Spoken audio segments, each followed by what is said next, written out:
a program which we rested briefly to also go and have a rest is Business Week. We have absolutely no doubt that you enjoyed watching us last year, and we assure you that we are back refreshed and willing to go. We expect, though, that there will be a rebranding of this program in the next 1 or 2 weeks, but we would rather, not talk too much about that today. Joining me in the studios today, as usual, is Dr. Adeosun, the BusinessDay Chief Economist, and of course, Lolade Akinmurele, the editor of BusinessDay. I have become more adept at pronouncing that surname. Today, we will have a great conversation on what we all expect should happen in 2026 on the economic front. It is the year before the 2027 elections, but our focus today will not be politics. Our focus is on the economy.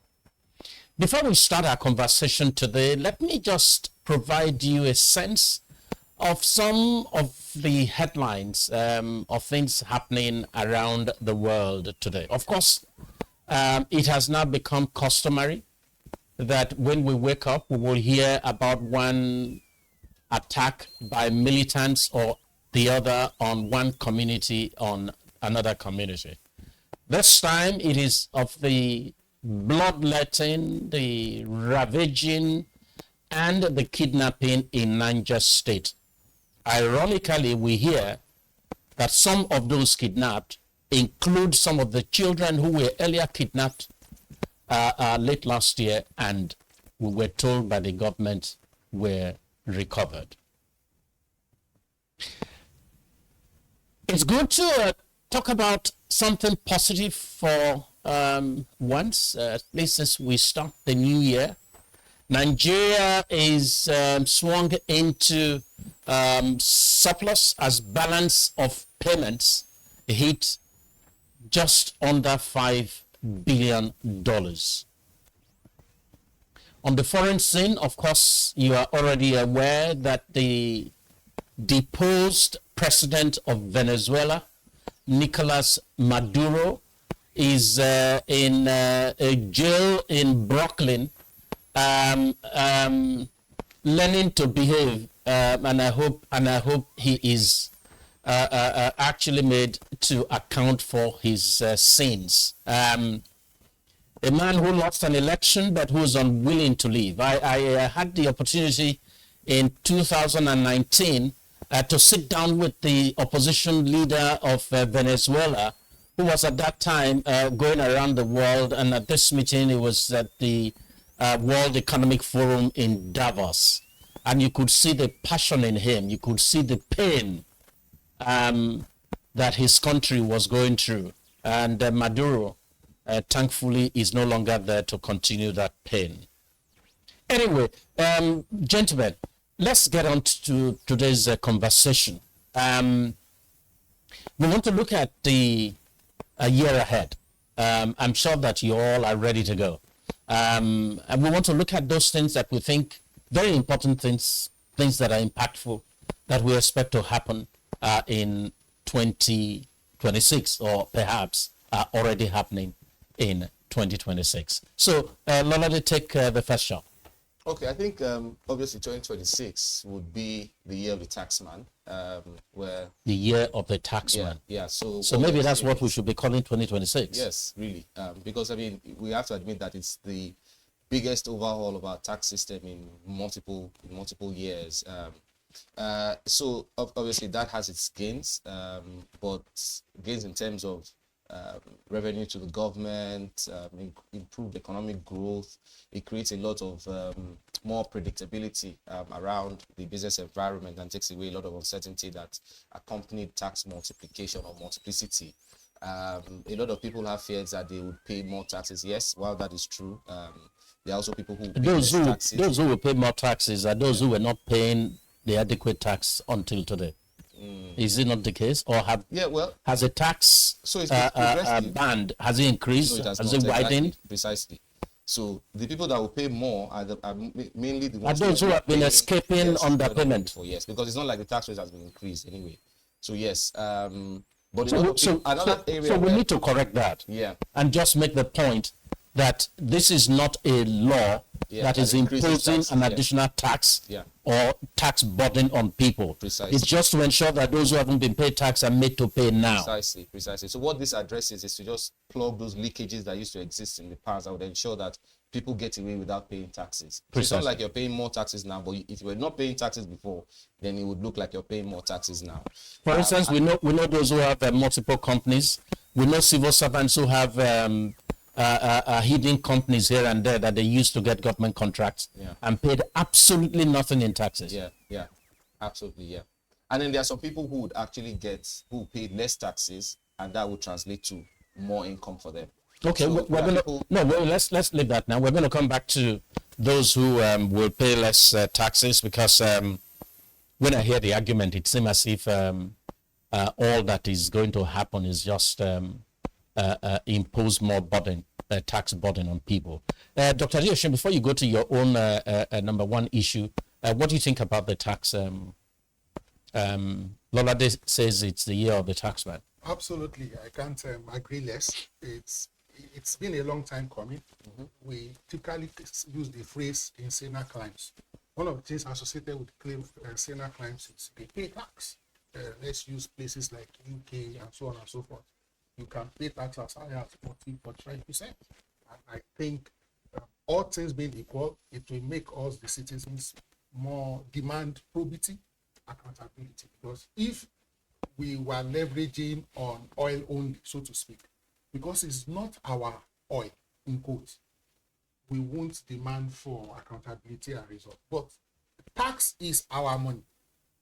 Because it's taken from your pocket. It's like our blood, literally speaking. So hopefully this year we'll see more people entering into the tax bracket. And I like how you ensure that we corrected that notion that, especially for the low income people, they will actually pay less tax. And even for SMEs, under, I think, 50 million or so. 100 million. You will not even pay. Exempted, So it's from a welfare perspective for the, it's a more progressive tax regime that we're saying. Okay, so I said we're going to come to the bit about those who would be paying less. Dr. Adeosun has already introduced the matter. Companies or SMEs that are turning over less than 100 million will not pay CIT, for instance. But I think they will all pay VAT, as everyone is required to pay VAT. Let's get to this point, Lolade.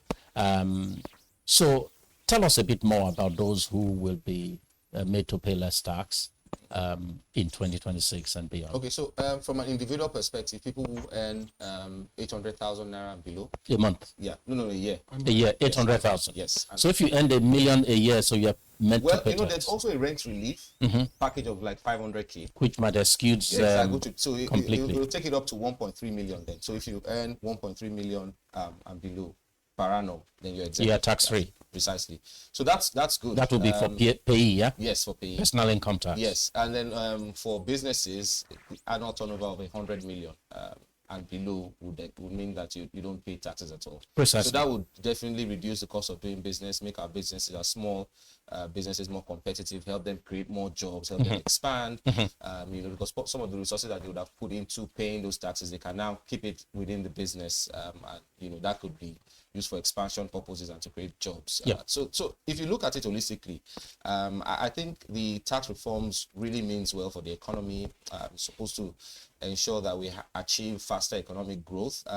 But maybe we'll come to this later. But the thing is, and I think Dr. Adeosun already alluded to it, the fact that if we start with what is going on this year, and if people start to pay more taxes, then the government should better get ready to answer more questions. Because we'll ask them what they do with the money. The funds. I mean, this is a country where our debt stock has gone from about 30 trillion in 2010 to 152 trillion as at June 2025. And you look around you, you can't see the direct benefit of that, expansion in debt stock. Where exactly has the money gone into? What kind of infrastructure deficit has it addressed? What has been the average economic growth within the years we've seen this humongous surge? Last year, before we closed last year, I said we were going to dedicate a program in the course of this year to just dealing with the issue of how government borrows. Yeah. The transparency around borrowing, the purpose for borrowing, and then, of course, the accountability for borrowing, which we haven't seen in any way in the years before now. But I want to focus on two things. One you have already raised, which is the matter of what government does with tax. Our people have been quite fixated about the allegations or the claims around whether the tax laws as passed by the National Assembly were tampered with. But I'm more concerned around what government does with the money. When we, and I am proud that Business Day was among the newspapers pushing for this. When we pushed for the removal of petrol subsidy, we were told, not only by our own leaders, but by people abroad, that it would expand the fiscal space, it will create more revenues for government, it will ease borrowing, but that hasn't happened. So yeah. I'm just asking, more taxes for what? Exactly. And that's a very dicey precedent. The fact that, yes, prior to the removal of the petrol subsidy, there was a lot of talk about how it would create more room in fiscal space. It would ensure that the government is able to invest or spend in more critical sectors like healthcare, education. We've removed the subsidy now. That impact is not being felt. So that already sets a dangerous precedent. Except, of course, it just creates more room for stealing. That's the only thing that we can imagine has happened so far. Yeah. But I think we need to hold the state. Yes, Dr. Adeosun, go ahead, please. At least for many states that are struggling to pay salaries, that has stopped. Yeah, but I mean, even though that should be a given. That should be a given. It's nice you raised this, and not just nice that you raised it. It is indeed true that we no longer hear of unpaid salaries. It's a shame that we even talked about it in the past, but I think also it's a mark of how things have changed. But are states just to pay salaries? I mean, if states are to pay salaries, then why need them? You can set up other agencies to pay people's salaries now. If all that the states do is just to pay salaries, that would be criminal.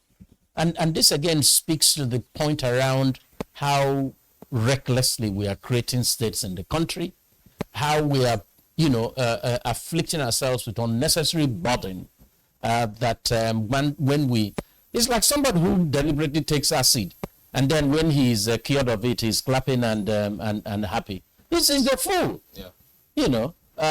But there is the other point, gentlemen, that I'd like to raise. And I think this became controversial at some point.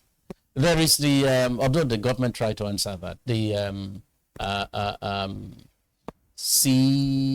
what's that called? The capital gains tax, and all the grammar that we heard from people in government. But I want to focus on something that's related, but slightly different, which is about, yes, this new tax regime brings company income tax down from 30% to 25%.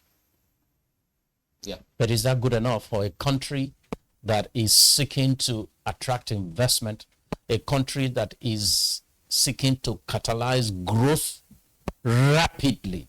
We are talking about 4% GDP expansion when we should be talking about anything from 8 to 10. So what do we think about 25% company income tax? Well, we're told that, this country is doing that, the other country is doing that, but these are countries that are already stable, have grown. Growth is probably now flatlining, and for them it's just to keep the plane going, at autopilot. Yes. So in a country like South Africa, it's 27%, but the truth is, South Africa has got all the infrastructure already. South Africa is more diversified than the Nigerian economy. It's a more mature economy than that of Nigeria. So yes, while the reduction to 25% is very much welcome, it's better than what we had before, but there are quite a lot of people that would have expected, I inclusive, would have expected it to even fall towards the 20% area so that we're more competitive, because there is a global tussle for capital. A lot of countries are, being very creative, using CIT, lower CIT rates to lure in capital, private investment. And Nigeria is at that point where we need that more than ever before.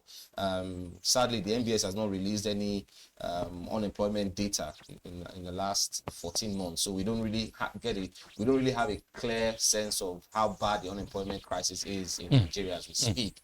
But we know there are feelers that suggest that yes, it's really bad. So we need all the private investments we can get, and it would have been nice if the CGT was a little lower than 25%. But what would be a good 20%? 20%. Yeah, all right. 20% would have been Okay. better. All right. Let me come to Dr. Because you Adeosun. need a balance. So Yes, that's fine. That's fine. That's fine. Dr. Adeosun, before you intervene, I wanted to just say that I've been a journalist in Lagos for 44 years. What I see happen in government is that they tend to raise barrier for everything so high that the people who are meant to comply are looking for ways around it. And it's these same people in government who raise the barrier that then use that as an opportunity to steal. Take custom tariff. When a tariff is high, an importer seeks to bribe his way through. And ultimately, it is the people who administer this tariff who steal the money. When a tax regime is high at 25%, many people would make the best effort to avoid it. If they cannot avoid it and they are boxed into a corner, they do deals with tax collectors, and then they end up with a lot of the money that they cough out in the pocket of the tax collectors themselves. So when you talk about 25%, I bet you, if you take an average, even of those who pay tax, it is not 25% what government gets in reality. Dr. Adeosun. So let me say here that I think coming lower to 25% from 30 is a significant boost. Why did they come down? And would they achieve the purpose? 5%. Because the government just doesn't take actions. Don't forget that for SMEs and the likes, 100 million and below, you are already exempted from start. No, but that's not the only level of SMEs. You also those who are doing 100 million as just one and brother and son business. Yes. So big companies need to support the economy and the government. They are doing that. They are doing that already. I hope you know that there is education. You know that there is education tax of 2%. Of course.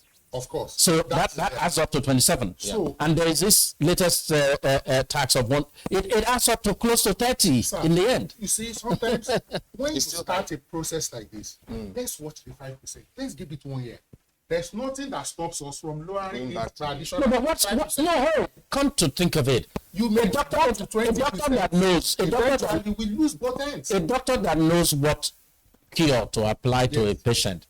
Why does he give him a bit of it and say, let's watch for the patient to die? But you don't give all the dosage at once. I'm not talking about you give the adequate dosage. 25%.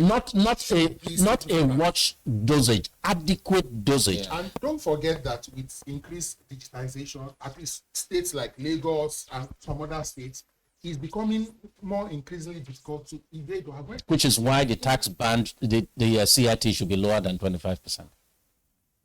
If it is true that you now, so people have less of an incentive to want to avoid precisely because they see it as affordable. Precisely, and you and I know.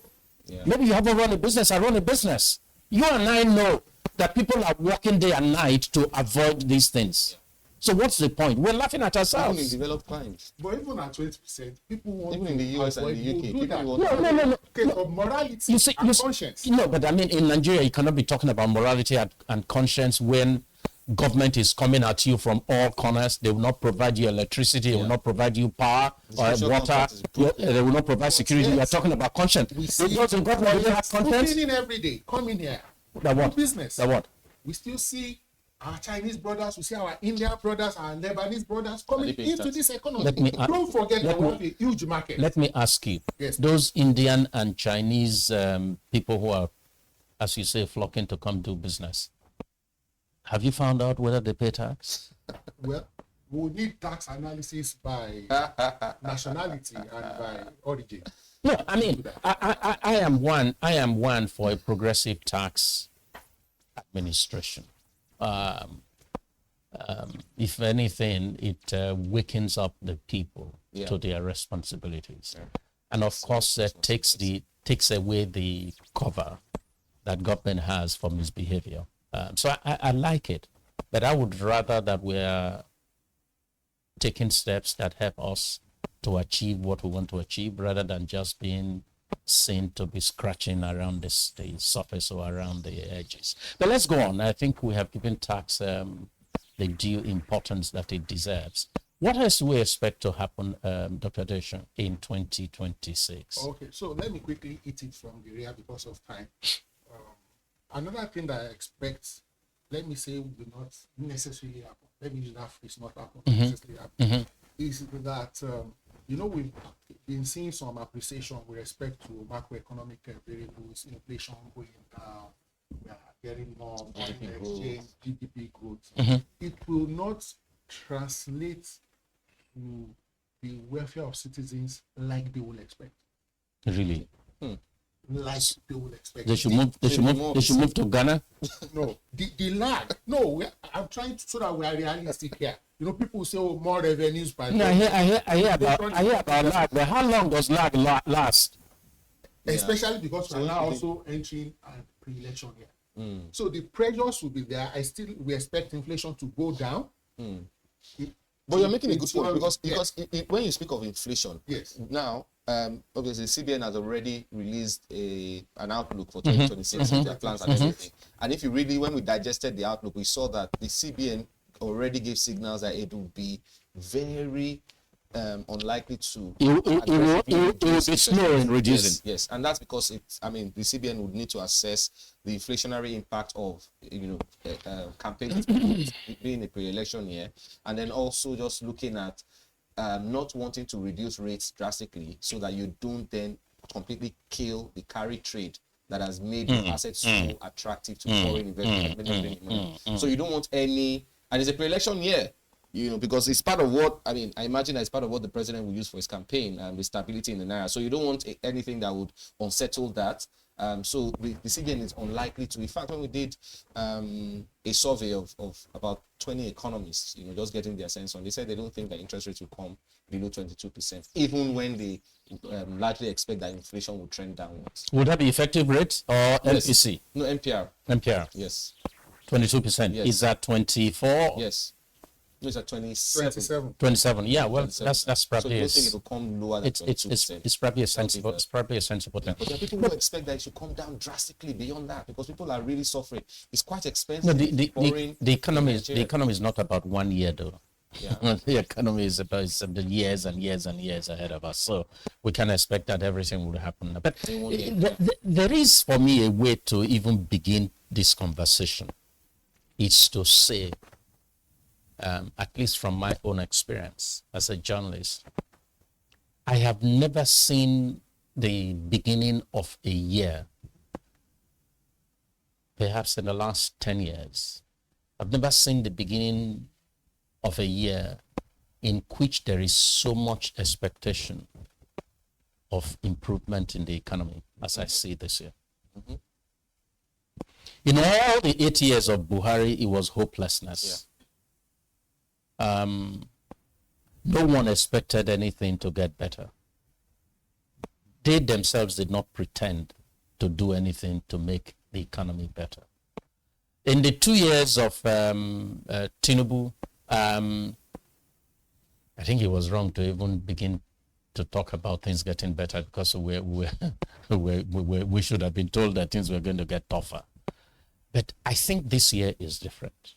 There is a general feeling as people emerge from 2025 into 2026, they are emerging into a good, better year economically. What do you guys think? So let me quickly say here that, in economics, there's something we call a liquidity trap, which is a situation where things cannot get worse. I think very early in this administration, we entered that liquidity trap. you see how foreign exchange, how the rates went up, everything that could go up went up, inflation, everything went up, such that was the liquidity trap. Things could not get any worse, and things are now getting better. Again, to put it in context, if we don't have hope now, then that means debt is near. The reason is things went so bad. So if, for example, we now have the exchange rate at 1,400 or 1,450, where was it 2 years ago? Yes, people can argue that maybe 2 years ago it was artificial. So things went so bad that things are now getting better. But so whatever goes up must come down. Relatively. But the question is, if the typical Nigerian takes you back to 2 years ago, they will say we are still not competitive from a household welfare perspective. Fantastic.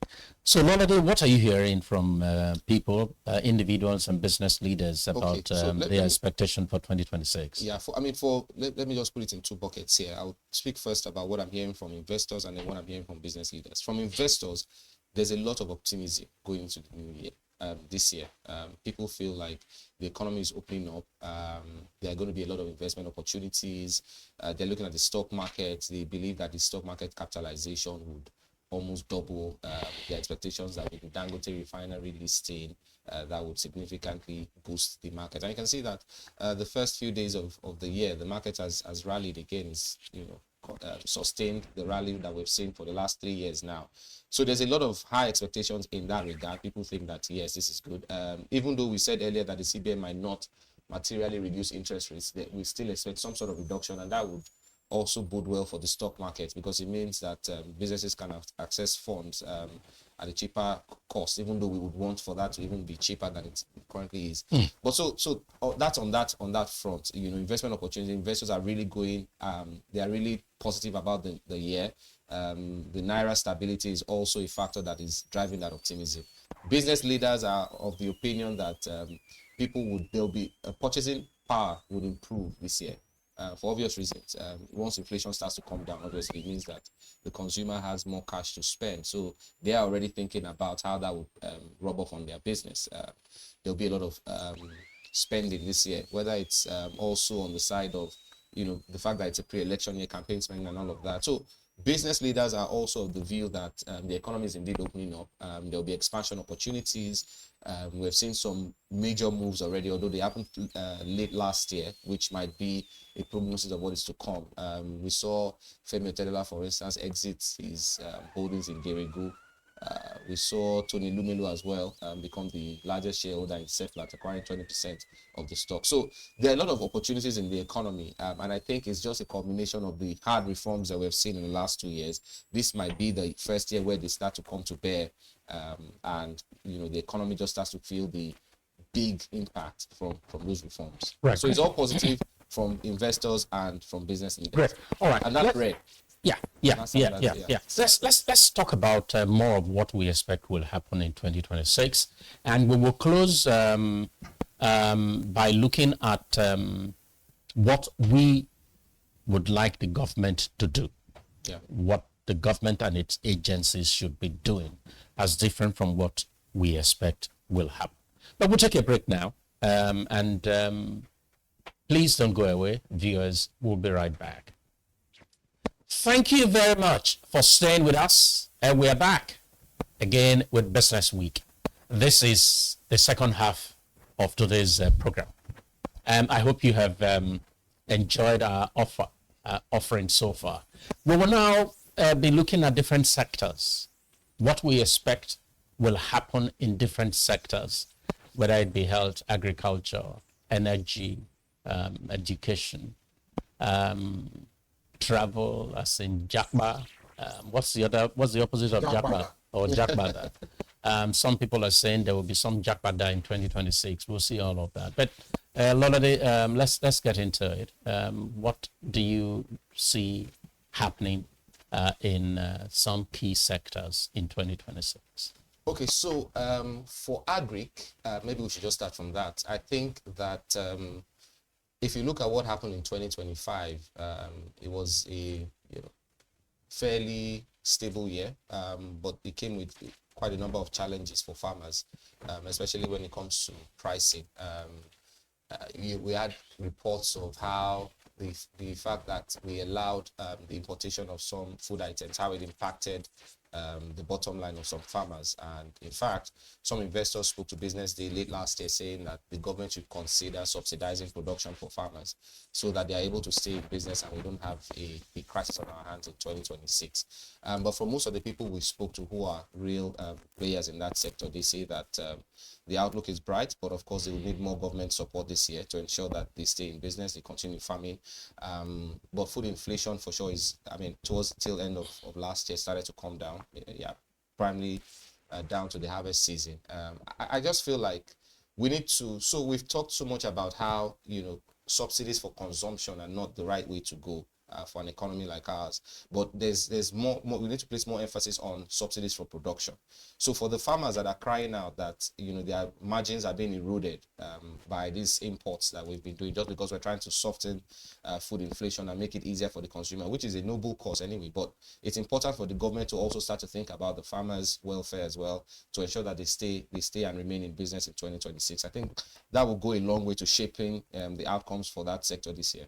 I think for me, sir, the two issues that I identify as perhaps the most pivotal in agriculture are quality of our seedlings, which is abysmal, and of course, the issue of a huge loss between the farm gate and the market.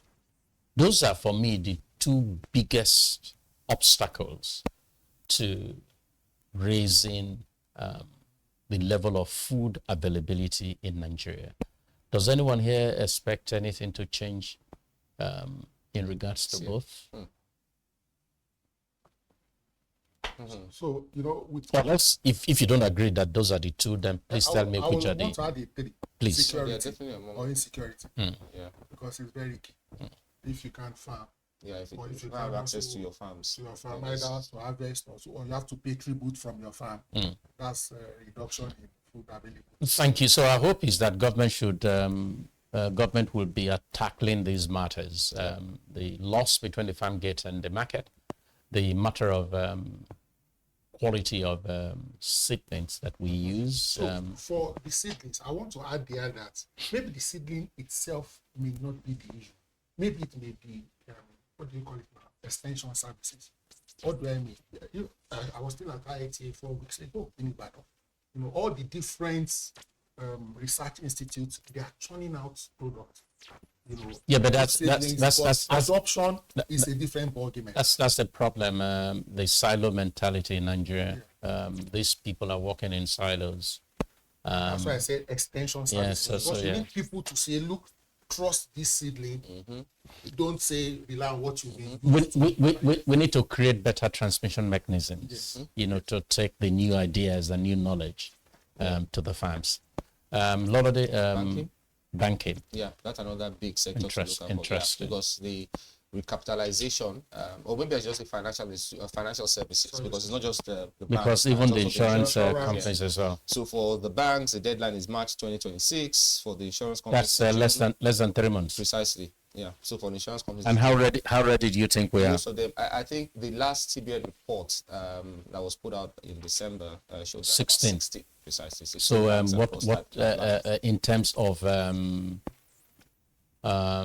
system and in terms of just absolute numbers, what does that represent? So 16 out of how many? Yeah, so and 16 of the small banks or 16 of the big precisely. banks. So they're different, but for all the big banks, they've all cleared that hurdle. First Bank being the latest, and for them it's 500 billion.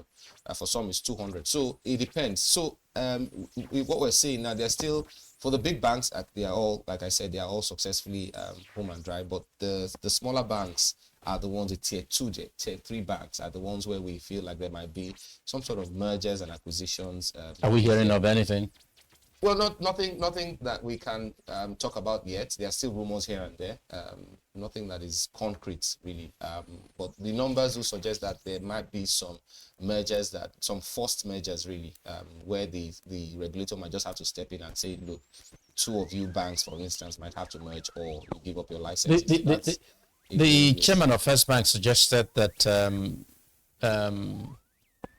capital levels of banks should be taken to 1 trillion. Yeah. Is that Is that even realistic? well, not just whether it's realistic, but do we need that? Well, the bigger banks we have, the better. But the thing is, I think for the big banks, it's not been so difficult for them to scale. Have we in reality seen? Can we say there is a correlation between the increase in capitalization and credit availability to the economy, to the real sector? That's a good question. So, has anyone thought about it? Yes, but yeah, of course, we think about it all the time, and that's why sometimes we feel like, yes, if you have bigger banks with bigger balance sheets, then it's only natural. It's only logical that it means that there's more credit to lend to the economy. Yeah, but I mean, I always thought so. But Nigeria, in many ways, Nigeria just an outlier. And I remember what the late Dick Kramer used to tell us those days. He says even conventional wisdom can sometimes be wrong in Nigeria. Yeah. So let me quickly see this. So while that might be the case, so the should I say the distraction now for the banks would be high interest rates on government borrowing, or maybe the allure of just lending to government instead of lending and then going to sleep.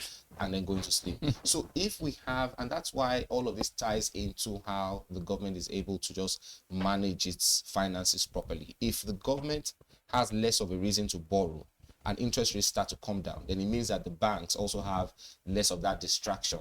So if you see the interest on, for instance, the 1-year treasury bill go from the current level of 19% to say single digit 7-8%, it gives the banks less of an incentive to lend to the government. They would now start to think of how to really channel some of those funds to the real sector to get higher profit.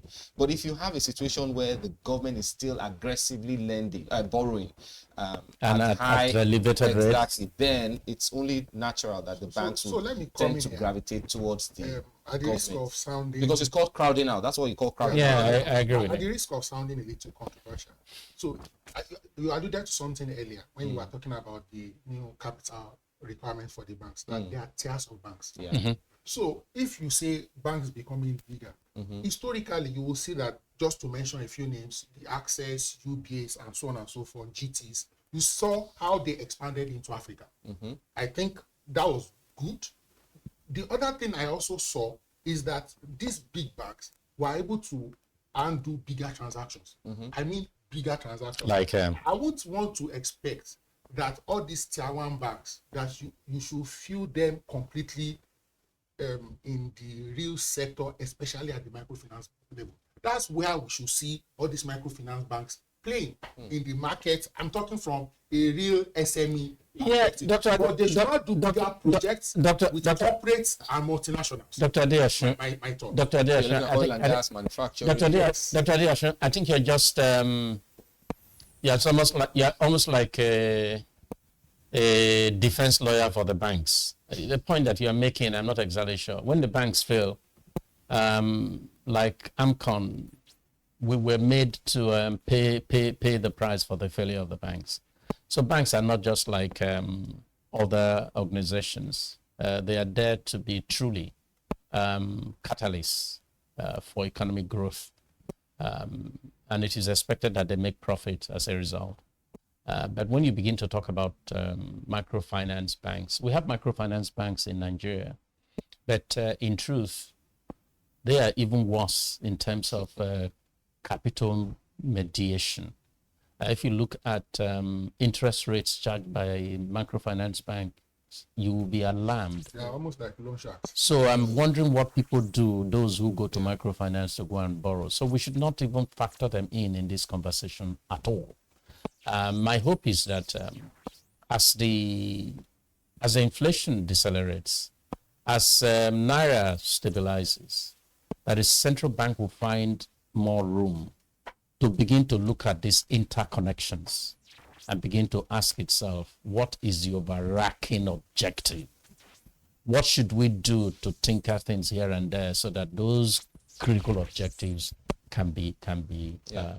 attained without any question. Yeah. Making capital available for real sector must be a top 3 objective of the central bank.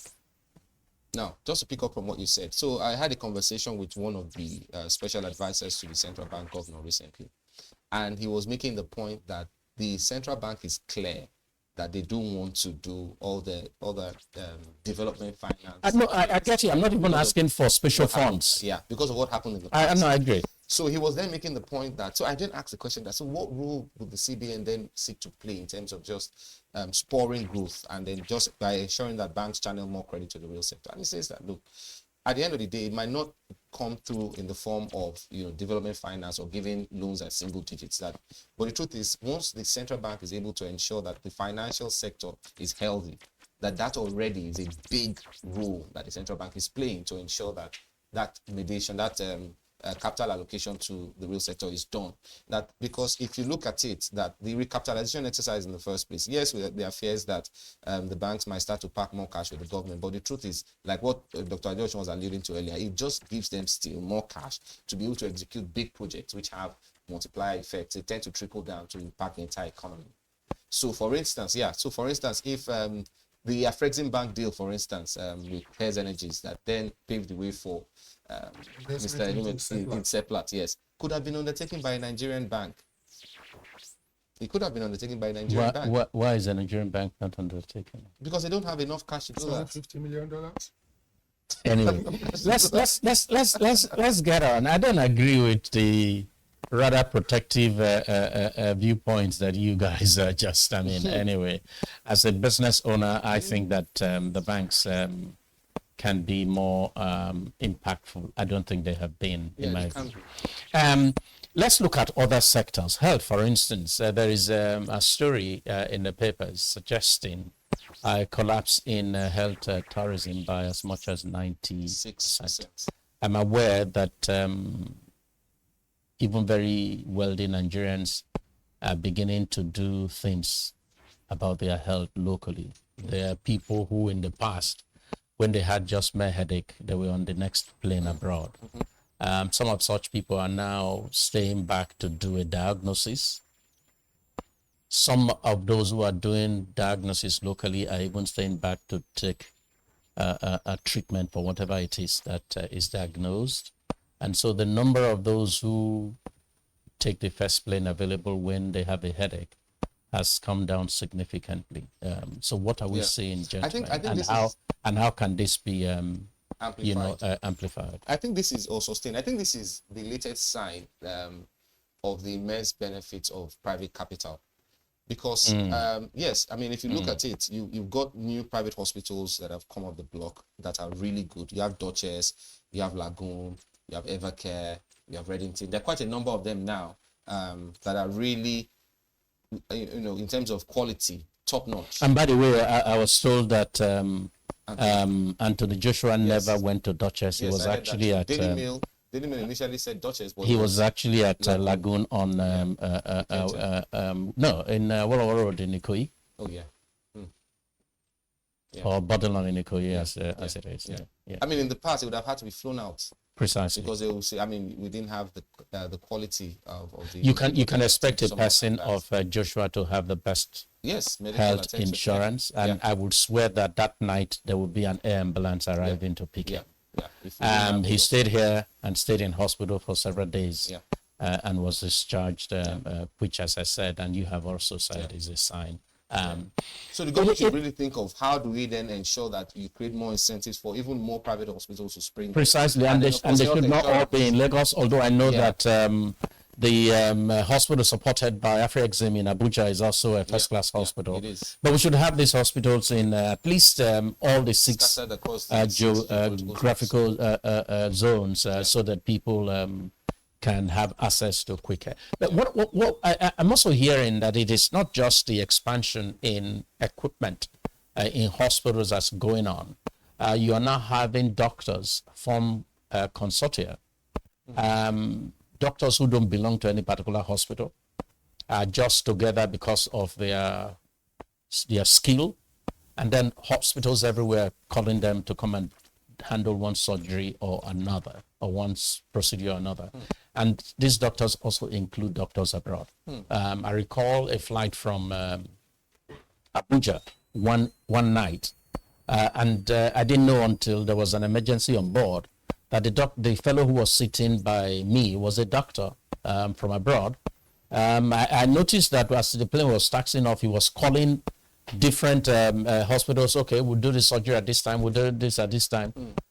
So he had just come, fixed appointments at hospitals, fixed patients, and he said once he was done, he was leaving in another 2 days.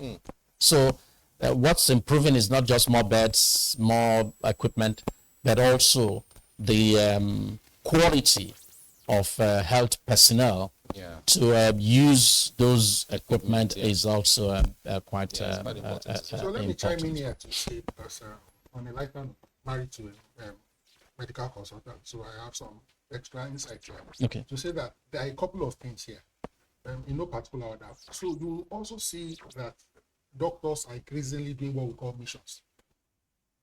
Missions can be faith-based and non-faith-based. So you have a lot of, in the past, churches used to be heavy education and hospitals.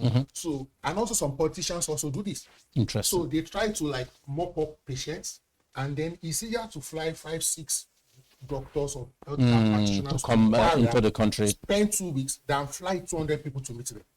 So they weigh the pros and cons, and in the process of them coming, sometimes they come with equipment which are bought over. At least some basic stuff. That's one. The other thing, you may not like this, but the other thing is because of the increasing nature of strikes.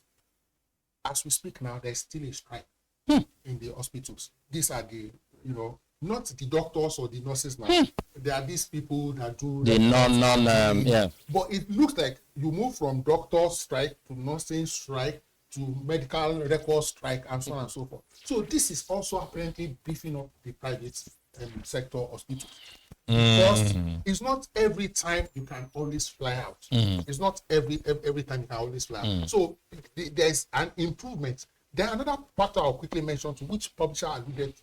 So the development and evolution of the health insurance scheme in Nigeria has also brought in capital.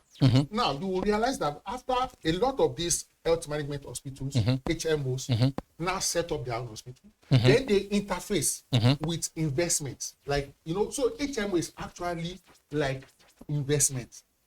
The people behind it are almost like people who do stocks and so on and so forth. So they realize that when you set up the hospital and you manage the hospital yourself as the HMO, you are able to manage your costs directly. You have procurement, you can manage that. Then the quality of care, you can manage that. So they are collaborating with investors different from all over the world to set up hospitals. They are also interfacing. They are improving around procurement, interfacing directly with suppliers, pharmaceuticals, and so on and so forth. You will also agree with me that for the longest of times, our healthcare, the quality of our professionals have never been in doubt. You will be shocked that many Nigerians who go abroad, they meet it's actually Nigerian doctors, but it's the equipment. So increasingly, I think the last thing I'll just quickly add is the perception is also slightly changing. I think it's because of the quality of equipment, the ambience. And people. So we now have, so to speak, 5-star hotels. We say hospitality is actually from hospital.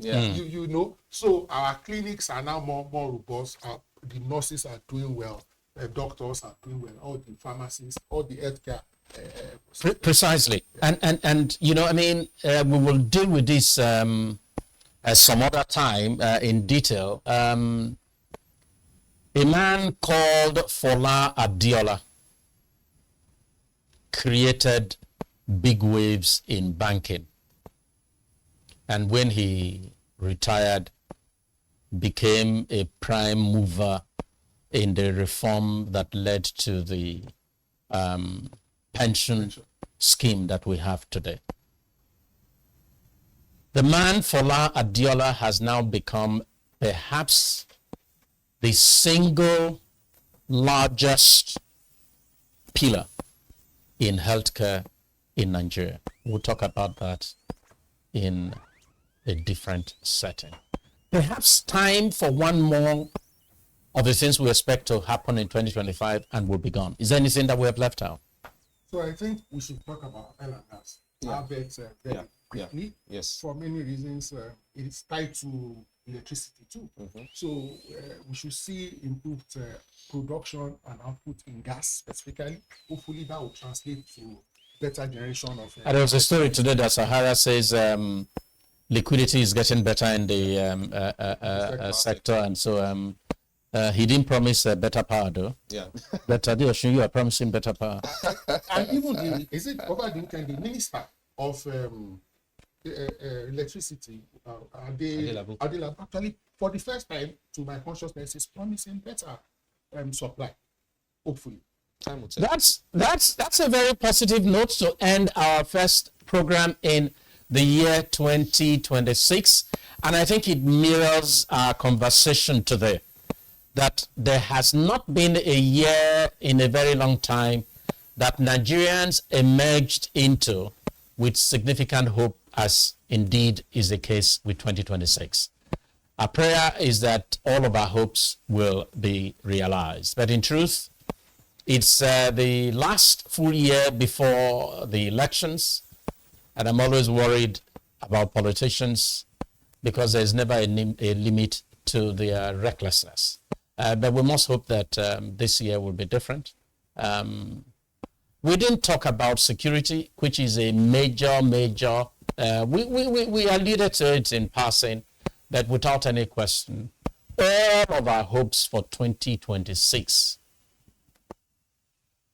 my goodness, if security doesn't get better, many of it will just dissipate into the thin air. That's how we bring our program to an end today, the very first one in 2026. My thanks to Dr. Adeosun and, of course, Lolade, both of whom are my colleagues at BusinessDay. We'll see you on Monday. Make sure you tune in. Bye-bye.